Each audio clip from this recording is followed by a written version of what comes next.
సింహం బయటికి వస్తూ ఉంది అంటే గుంటనక్కల గుండెల్లో ఇలా రైలు ఉరుకుతున్నాయి. కేసీఆర్ గారు ఒక సంవత్సరం తర్వాత ఒక బహిరంగ సభకు వస్తున్నారంటే ఎన్నో రకాల కుట్రలకి కుతంత్రాలకి తెరలేపి కాంగ్రెస్ ప్రభుత్వం జగిత్యాలలో జరగబోతున్న జైత్రయాత్రను అడ్డుకునే ఒక చిల్లర ప్రయత్నం చేస్తూ ఉంది. ఇక కేటీఆర్ అయితే రేవంత్ రెడ్డిని ఫుట్బాల్ ఆడుకున్నాడు. ఇక ఆ మాటలు నేను అనలేను, కానీ ఎంత దారుణంగా మాట్లాడినంటే నిజాలు మాట్లాడింది, దారుణంగా నిజాలు మాట్లాడింది. అంటే ఒక సింహం ఇన్ని రోజులు ఎదురు చూశారు కదా, కేసీఆర్ బయటికి రా, కేసీఆర్ బయటికి రా, కేసీఆర్ బయటికి రా, ఫామ్ హౌస్ నుంచి బయటికి రా అని మాట్లాడారు కదా. ఈరోజు రేపు ఎల్లుండి 20వ తారీఖు ఏప్రిల్ 20వ తారీఖు జగిత్యాలలో బహిరంగ సభ పెట్టబోతున్నాడు కేసీఆర్ గారు.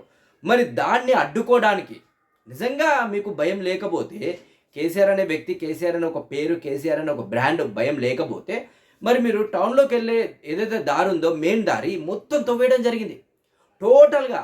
అసలు బండి కాదుగా, మనిషి కూడా నడవలేని పరిస్థితి, ఇక్కడ నుంచి అక్కడ పోలేని పరిస్థితి. తవ్వాల్సిన అవసరం ఏముంది? అంత దారుణంగా తవ్వాల్సిన అవసరం ఏముంది అనేది నా క్వశ్చన్ మార్క్ ఈరోజు.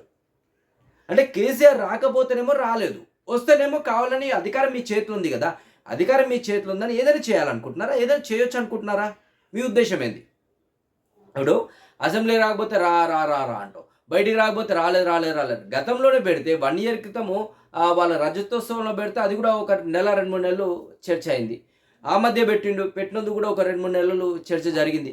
అంటే కేసీఆర్ బయటికి వస్తే ఒక చర్చ, బయటికి రాకపోతే ఒక చర్చ, ప్రెస్ మీట్ పెడితే ఒక చర్చ.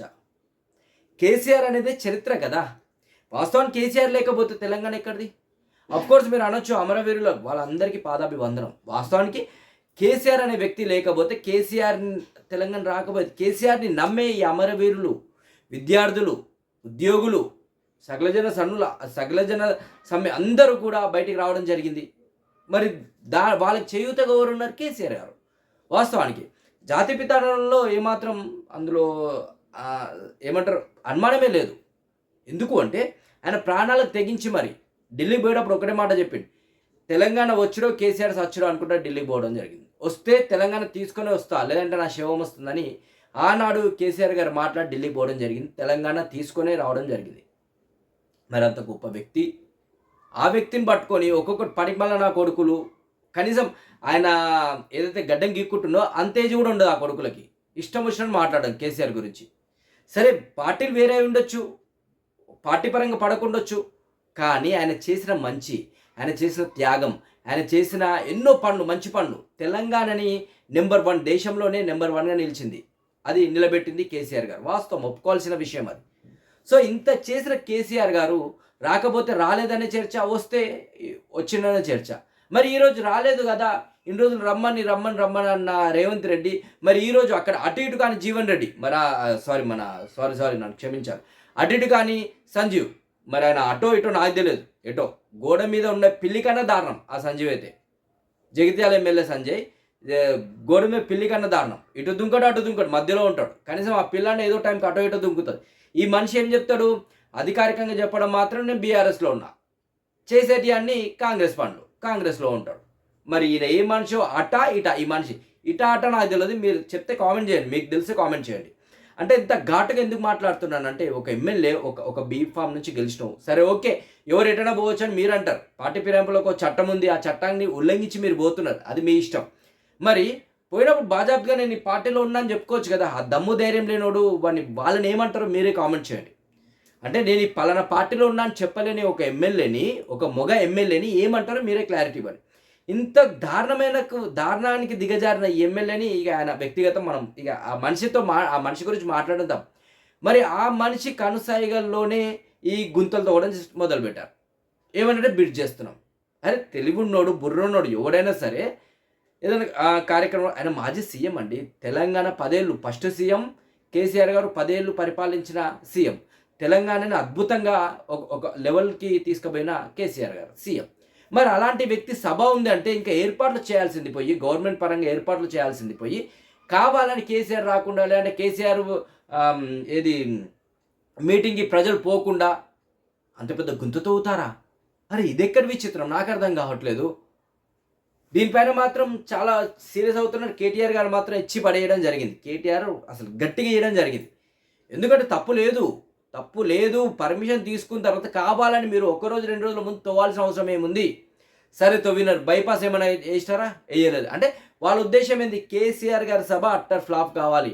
అరే పిచ్చోళ్ళకి మీకు తెలియదు, కేసీఆర్ అనే వ్యక్తి, కేసీఆర్ అనే ఒక పేరు, కేసీఆర్ అనే ఒక పిలుపు, కేసీఆర్ అనే బ్రాండ్ ఉంది అంటే జనాలు మిమ్మల్ని తొక్కుకుండా, మిమ్మల్ని పండబెట్టి తొక్కుకుండా కసరు కక్కించకుండా మరి మీటింగ్కి రావడం జరుగుతుంది. అది ప్రజల అభిమానం, దాన్ని ఓడేం చేయలేడు.